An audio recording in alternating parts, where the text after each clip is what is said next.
wide receivers that could be released or traded soon, and we break that all down here on the Unbearable Sports Podcast next.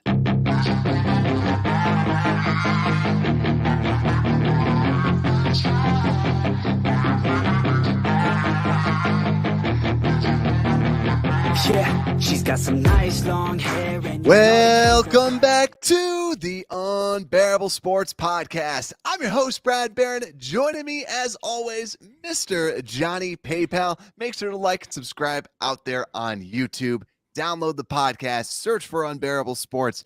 You can find it anywhere you get your podcast. Mr. PayPal, how are we doing, my friend? Doing pretty good, Brad. Doing pretty good. A little tired. After, we just had some pizza together, dancing with the kids. I'm exhausted, Brad. Being an uncle is exhausting. Like the food coma and then dancing in the car with your kids. It was just physically exhausting. And every time I would try to take a break of dancing in the car, they would call me out, be like, "Hey, come on, you got to dance." And it's like, I'll try my best. And hey, I'm here. It's tough. Let's get the show going. It's tough. And anyone that has kids, it's like the best feeling when you can just pawn them off on, like, you love the kids to death. But when you can pawn your kids off on someone else and get some quiet time for like 5 minutes, it's amazing. And it's fun to see them like all interacting, but it was fun. We went out, got it's National Mint Chip or Chocolate Mint Day. So we got some chocolate mint ice cream. It's a fun time, PayPal. It was a good time, but we had to get back. We had to get back and record this show. And we got a big one today. We alluded a little bit to it last episode when we broke down mock drafts on how to get Smith and Jigba to the Chicago Bears. If you haven't seen that, make sure to see it. Make sure to listen. But today, we are breaking down who could be cut, who could be a cap casualty, wide receivers that the Bears can pick up. And PayPal, we talked about this when we broke down how the top teams got better. The Eagles, right? The Bills. It always seemed like they added a number one wide receiver, and then the quarterback gets better. Then the team gets better. So we already know that the free agency class is going to be bad. Jacoby Myers is the best one out there. Not a number one wide receiver, but there's going to be some wide receivers that could be that number one that we're breaking down today that we could either acquire through a trade or through free agency. So that's really what we're breaking down. First, we're going to go through potential cap casualties, and next we're going to be going through who could the Bears get that could be on that trade block. Yeah. This is what gets me excited because after looking doing all this free agent stuff and then looking at the draft, you see like the free agents, there's not that really true number one receiver. The draft, there's potential number one receivers like we're talking about with Smith and Jigba, but like this, it's like there are plenty of number one receivers that have done it. They might be a little older, but they have been a number one receiver and they've proven that they are. So I'm excited for this one.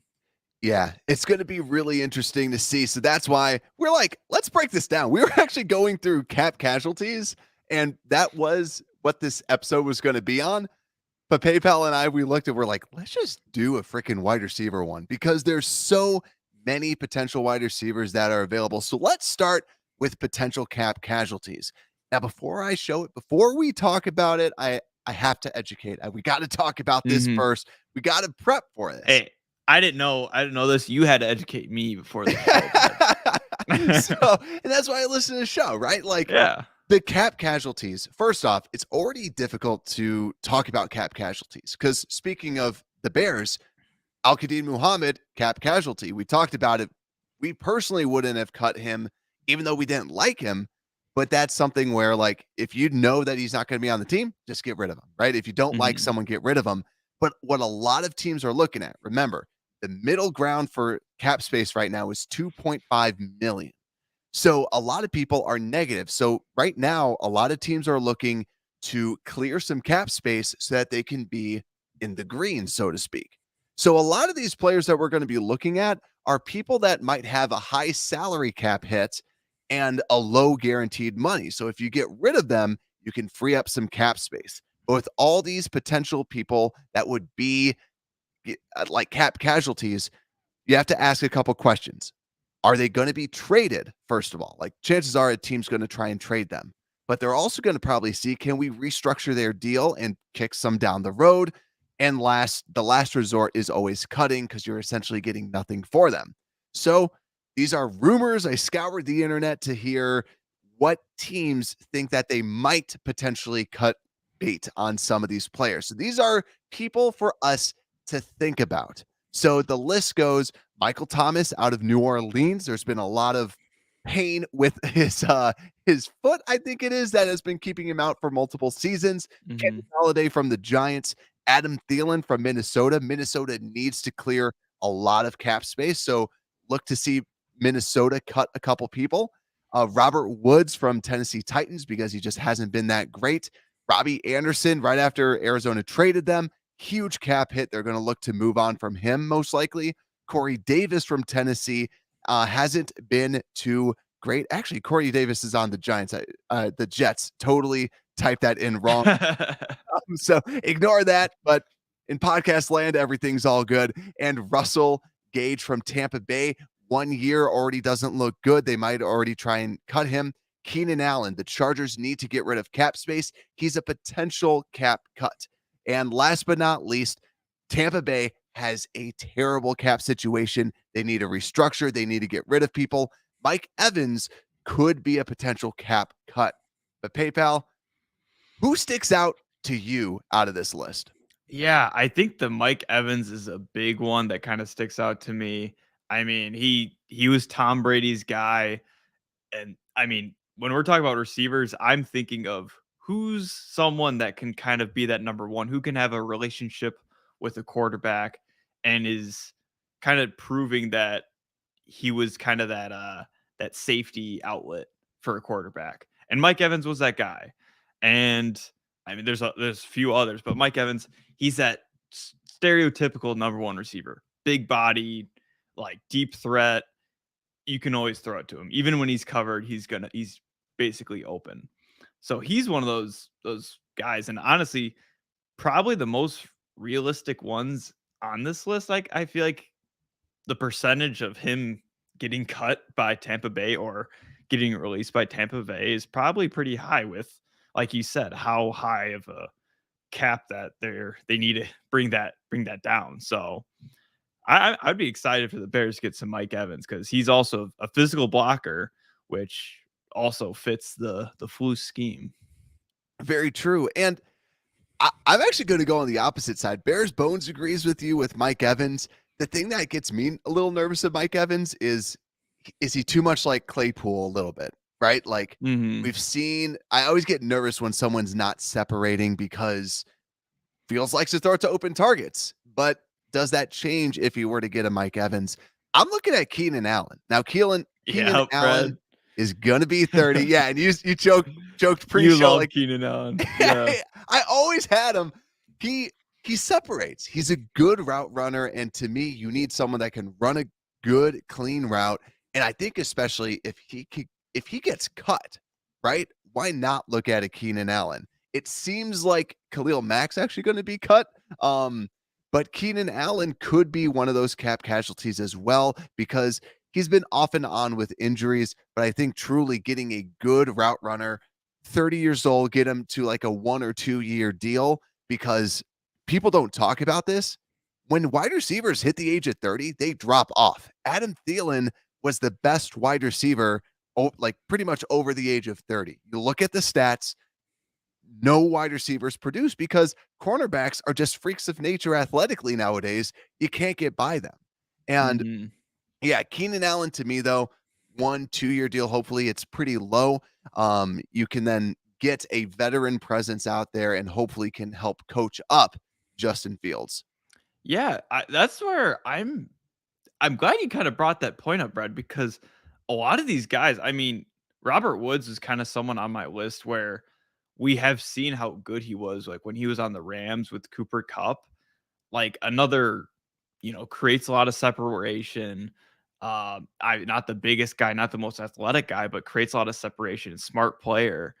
But yeah, like it's interesting, yeah, taking, that age into consideration when looking at these guys of, you know, how high is their market value and will we actually go for these guys? Because I mean, these are all big player names on this list. Um, and I mean, I think of Kenny Galladay. He's kind of one of those guys I don't want the Bears to get on this list. Um, he seems like everyone was kind of making excuses like, oh, he's on the Lions. Like, he's going to be better once he gets in this new area. Like, he's a number one. But because he was overshadowed by I think it was with Calvin Johnson and like near the end of his career.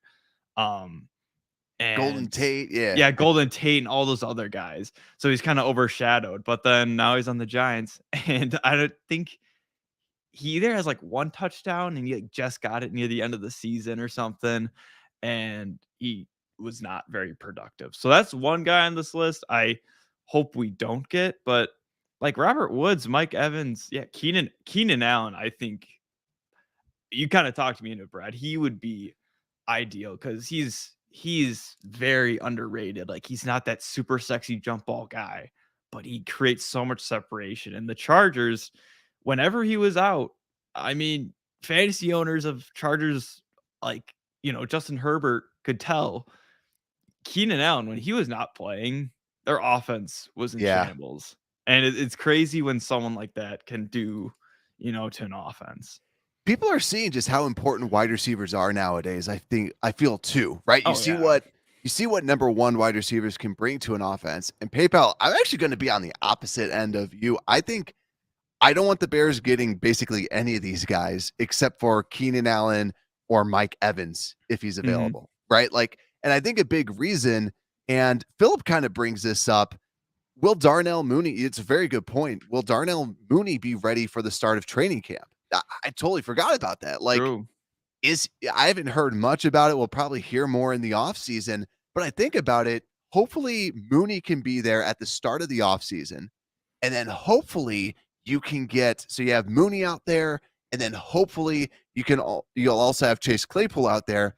But I feel like if you were to sign a free agent, you kind of need it to be like a no doubt guy, right? Mhm. And I think Galladay, like with Thielen being old, Woods being old, Robbie Anderson, we don't want the guy that looks like Island Boy to be on this team anymore. Like it was maybe last year when we kind of like needed somebody, but we don't need Island Boy. And Corey Davis, that's where it's like you could kick the tires, but I think he's going to probably get a higher draft pick, like a higher Mhm. contract, I think ideally. But that's where I kind of lean towards Allen and Evans. Michael Thomas, aka Slant Boy, would be really interesting, but I don't think that the Bears end up getting him. I think that would be more of Allen and Evans. I But agree. Yeah, uh, those 2 people I think are who I'd really be excited. All the other guys, I'm kinda like I'd be like, "Huh, we'll try them out." But yeah, this yeah. is not our time to try people out. And Renewable said, like, I totally agree with Renewable. These guys are good, but young and athletic, they ain't. Like, Mhm. that's exactly how it is. Maybe the only one out there is Russell Gage, but after a year of not a lot of production, I don't really want someone young and athletic if they don't produce. Yep. So that's really the potential cap casualties this year that could potentially that I was kind of seeing out there that were some number ones. But now we got to go to the big ones. We got to go to the big stuff because the cap casualties are usually, as we've just showed, they're older, right? They're kicked to the side. They had a bad year. They weren't looking good. They're costing too much. So you get rid of them. The good part about cap casualties is typically you just have to pick them up. You don't have to be trading for anything, but let's go to people that we might have to trade for. And now, why I think these people are going to be more so traded rather than cut is you'll kind of see. I kind of broke these out into people that are looking for extensions, people that might have a new regime or don't really fit with the scheme. And then also, last category is just people that are unhappy. Now, some might be cut. I mean, one of them might be cut, but the other ones, it would have to be something that comes in a trade. So the people that are out there, the two people that are looking for extensions this year. T. Higgins, wide receiver out of Cincinnati, not a surprise to anybody. He's been the biggest name that has been kind of bubbled out there. Then you have Brandon Ayuk, the wide receiver out of San Francisco. Not a lot of people have talked about this. San Fran has a lot of big contracts. Are they going to be able to re-sign Brandon Ayuk, or are they going to be looking to trade him like kind of like what they were trying to do with Deebo Samuel last year? Then the regime changes. We have DeAndre Hopkins out of Arizona and also Hollywood Brown, even. Both of them have a small amount of guarantees where they can at least be traded. But both of those, new regime in Arizona, they might be trying to clear house. And which wide receivers do they actually want to keep? Also, regime change. Elijah Moore, didn't even really want to put him out there, but out of the Jets, they've been trying to trade him for years, for the past year. Jerry Jeudy and Cortland Sutton both on Denver. I've heard some rumors that that Cortland Sutton, they might try and trade him out of Denver. I don't fully buy that, but they were saying that they didn't think that he looked good with Russell Wilson. Just got to keep our ears to the ground with that. And the last three are unhappy people. Brandon Cooks hates Houston. We all know this. He wants to get out. DJ Moore out of Carolina just really wants to get out of there as well. And last but not least, Devontae Adams. And I saved him last because this is what I want to say about Devontae. He's not going to get traded. And if he does, it's going to be a shock because he signed so much guaranteed money. He's the only one out here that if you traded him, I believe that they would eat an additional 16 million in cap for this year. Like, they're not going to do that. They just got rid of Carr. Like, to do that, it would be more of a shock than anything else. But PayPal, the chat, who stands out to you all? Yeah, I mean, obviously the first one, T. Higgins. I personally think it's a no-brainer. I know it's kind of, hey, like, yeah, Jamar Chase. Who's there? They have such a amazing wide receiver room. It's like, but he was the person that would get most of the receptions out of those three. T. Higgins was an absolute animal, and he honestly, it was hard to tell who was who on for me at least, on the Cincinnati receivers, because they all are so talented, so quick, so strong. Like, T. Higgins can do it all. Like, he's not someone like Mike Evans, like we were just talking about, where he's gonna be mainly a kind of a jump ball guy. Yeah. T. Higgins, he's young, he can create separation, he's fast, he's strong, he can do all of it. And probably my second one, Brad, on here is DJ Moore. I really, really like DJ Moore. And truly, I think this is a position of, he was on the Panthers and they didn't have a quarterback. They kept switching him in and out. Like, he wasn't able to create a relationship, but he still would get, most of the receptions for that team. And he's another one of those guys where we emphasize the separation because Justin Fields still doesn't really know how to throw to a wide receiver that does not have separation, or there's the NFL separation and the college separation. So DJ Moore and T. Higgins are definitely on the top of my list. Yeah, this is a difficult list to kind of look at. And I think the big question, kind of Renewable kind of mentioned this about the draft capital. I think that's the big question for me on this, is how much draft capital do you want to give up for some of these players? And yeah, and the thing that kind of scares me with Higgins is I get nervous because if they weren't able to re-sign him, and it sounds like they gave him a good offer, but he wants an insane amount of money, right? Is he worth that insane amount of money? What's good is I believe he has an agent, so the Bears could at least talk it over and be like, all right, how much were you asking for? Because Higgins is really good, but do you really want to throw that type of money at someone if, like, let's just say that he's hoping to get 20 something million a year, right? Does that scare you off if you're trading like a second or a first, right? Because Cincinnati's probably like, yeah, this guy's the number one. But I'm curious about DeAndre Hopkins. Like, I really am, because he has a high cap hit. and they're going to be trying to offload him. And I'm curious if you get some sort of like an Amari Cooper type of a deal, right? Amari Cooper Oh went yeah. for like a fourth or a fifth round because he had a quote unquote high salary and they didn't want to be paying that and they had to kind of clear it off the books. DeAndre Hmm. Hopkins has 2 years left, played well the year before. And if you could trade him, I'm curious if he would go for a 4 or 5 if they get desperate enough. And it Yeah. sounds absolutely absurd, but this isn't DeAndre Hopkins of a couple of years ago. This is like what, 30 or 31-year-old DeAndre Hopkins? I got to pull Hey, up his age. hey, you And can't even. Hey, the worst trade in NFL history, at least that I remember, happened with DeAndre Hopkins when David Johnson. It was like David oh Johnson. The yeah. Cardinals got David Johnson, and then it was basically a stand up trade between DeAndre Hopkins and David Johnson. They like swapped a few picks, but it was one of the worst trades ever. Like you're trading an absolute star at the receiver position for David Johnson, who had one breakout year at running back. Yeah. I like seriously, that was honestly one of the worst trades of all time. And like DeAndre Hopkins has been one of the best receivers. And this year, yeah, so he's going to turn 31 in June. So Hmm. he's a little bit up there, like we said. Receivers age. Even the physical freaks like a Julio Jones, they do age, but Hopkins, amazing hands. Like I would kind of wait. I would, if I was polls, I would try and wait it out, see what, just kind of dangle out those low round picks and be like, hey, do you want this? And be curious about it. But another person I'm interested in is Brandon Cooks. Now I've been bouncing this idea out like around in my head. I think Brandon Cooks is a really good trade piece for Houston if they want to go to number one. Brandon Cooks has been a very underrated wide receiver. He always was getting 1,000 yards wherever he went. Now, yet again, he's older. I think he's probably like 29 or 30 now. Hmm.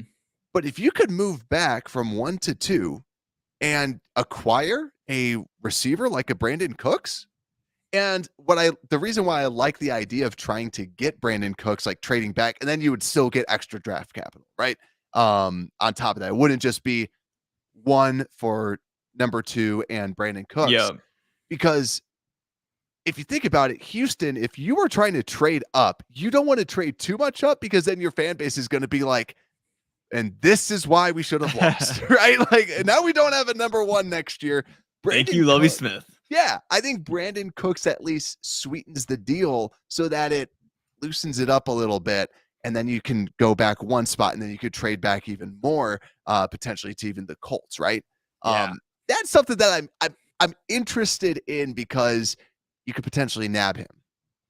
Yeah, and that would kind of knock, kill two birds with one stone. Basically, it's like we would get him, and then we'd also get, whoever our defensive lineman will get, Will Anderson or Jalen Carter. Um, but yeah, Elijah Moore. There's some on the list like Elijah Moore, Hollywood Brown. Uh, I've seen too many drops from those guys, and something I noticed when I was watching the Super Bowl, Brad, and I think it's important to compare Super Bowl teams to, you know, your team that you have, like, that you like and enjoy and whatever, is because they're successful. Yeah.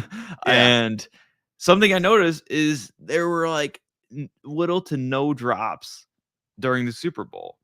And that is so important for just momentum and just 100%. everything, and Hollywood Brown, I've seen way too many clips of him dropping deep balls and slants and all that, where it's like that could have been a touchdown that you could have won the game, but then they go back to the clip when Hollywood Brown drops two deep ball passes in a game.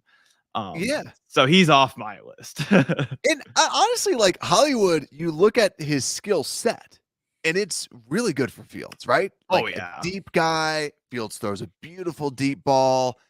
He can adjust to it, but yeah, drops it way too much. You don't want to see anything out there with him doing that. But yeah, Elijah Moore, Jerry Judy. I it goes back to I would give them a 1-year prove it deal if they got cut.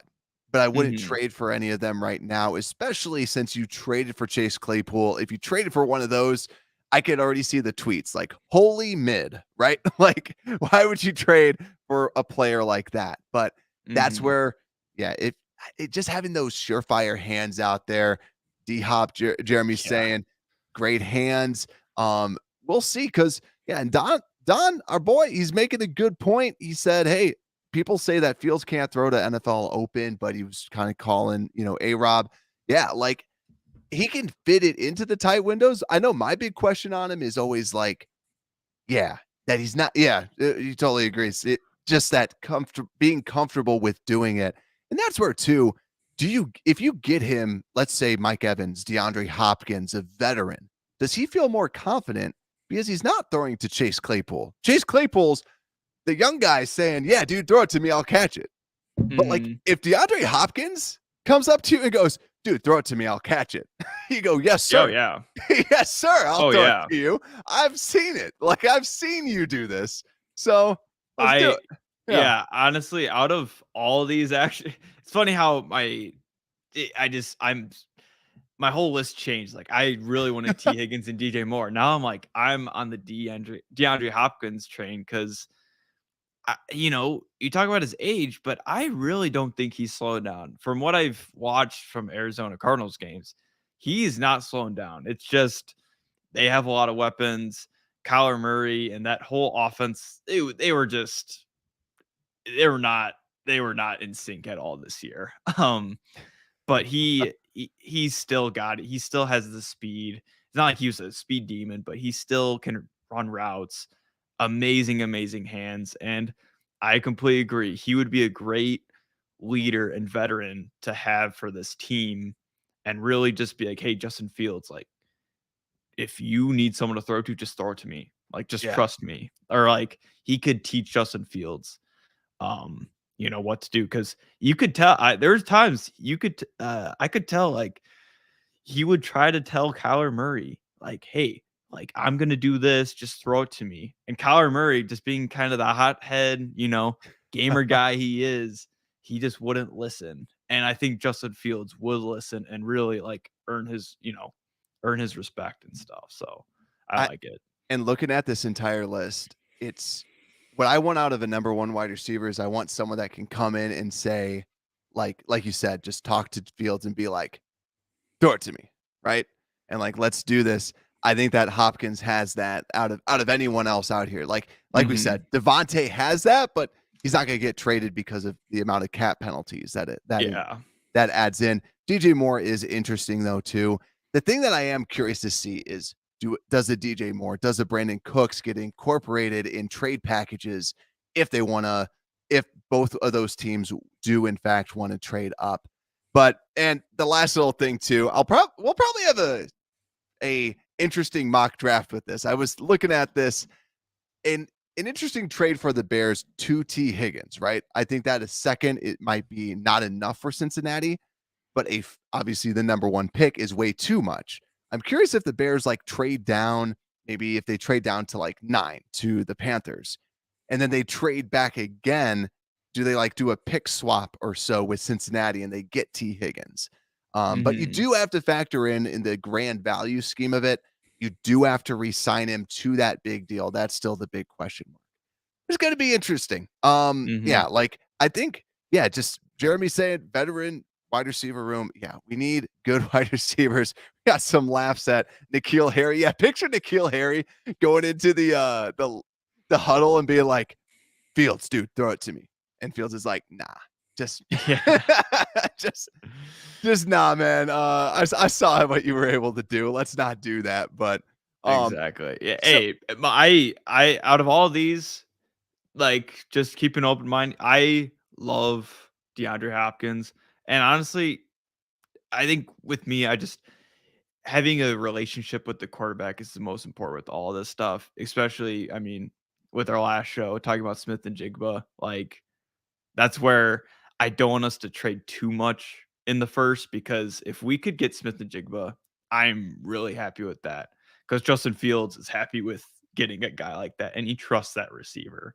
So it's all about it's all about Justin Fields for me and what receiver is gonna fit him and you know earn his trust.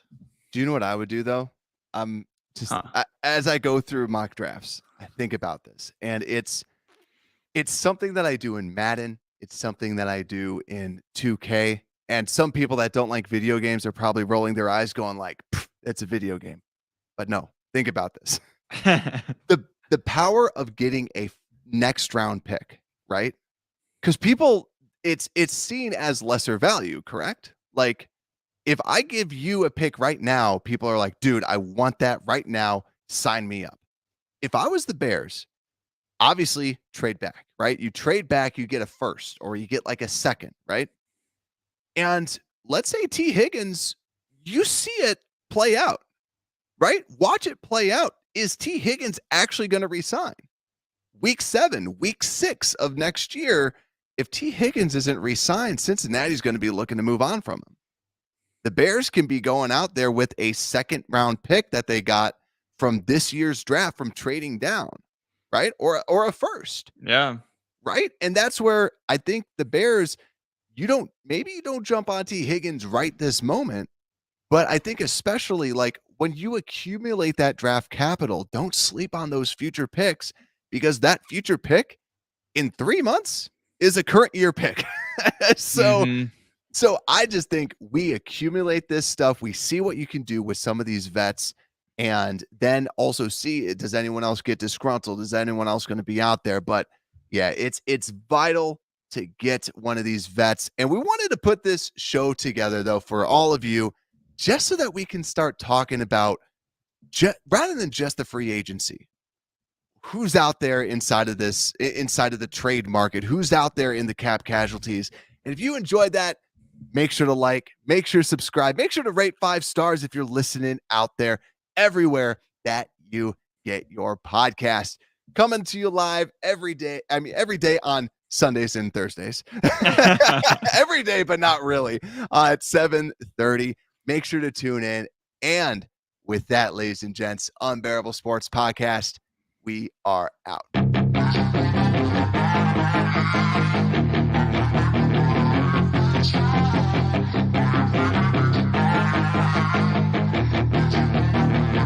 Yeah, she's got some nice long hair, and you know that she's a